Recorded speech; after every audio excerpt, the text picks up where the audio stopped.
आपका हार्दिक अभिनंदन करता हूं। वाक्षी एसोसिएटेड सर्विसेज के माध्यम से जो वाक्षी की एक लीगेसी चलती हुई आ रही थी, जिसके माध्यम से हम अच्छी नीयत से आप सबकी सेवा कर पा रहे थे। आपकी किचन तक भारत का सर्वश्रेष्ठ, सबसे ज़्यादा ऑर्गेनिक, सबसे ज़्यादा शुद्ध, सबसे ज़्यादा सर्वश्रेष्ठ भोजन पहुंचाने में कामयाब हो पा रहे थे।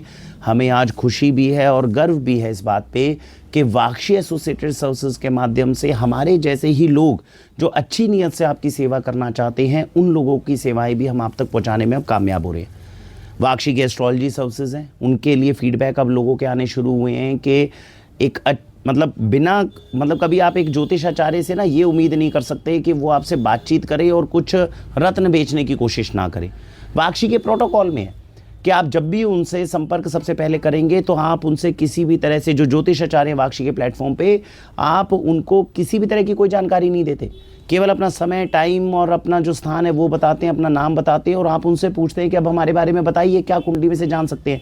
जो ज्योतिषाचार्य आपका पास जान सकता है आपकी कुंडली देख के, वही तो भविष्य बता पाएगा। और अगर ऐसी 10 चीज़ों में से वो 7 चीज़ें सही आइडेंटिफाई करने में कामयाब हो जाते हैं, इसका मतलब है कि उनके पास ज्ञान है जिसके थ्रू वो आपको एस्ट्रोलॉजी पूरी सेवा दे सकते हैं। इतना सा काम तो जो देश के सभी ज्योतिषाचार्यों को आपके लिए करना चाहिए, हम करते नहीं हैं। हम जाते हैं लोगों के पास, सीधा सर कुंडली देख लो और कुंडली में जो उपाय आप बताओ, आपके पास ज्ञान है, अच्छी नीयत है, इससे हमें कोई लेना देना नहीं, हमें आप उपाय बताओ और हम लुटने को तैयार हो जाते हैं।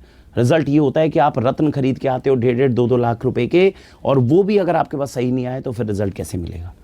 तो वाक्षी ने कोई बहुत बड़ा काम नहीं किया, केवल हमने उसके लिए एक सिस्टम बनाया, जितने लोगों को जोड़ा, अच्छी नीयत वालों को जोड़ा, उनको कहा अच्छे मन से आप सेवा करो। किस चीज़ की कमी है? लोग पैसा दे रहे हैं, आप केवल अच्छी सेवा ही तो देनी है, बस एक अच्छी नीयत रखनी है, गलत मत करो उनके साथ। इतना सा करने से आपको सुविधा मिल जाती है।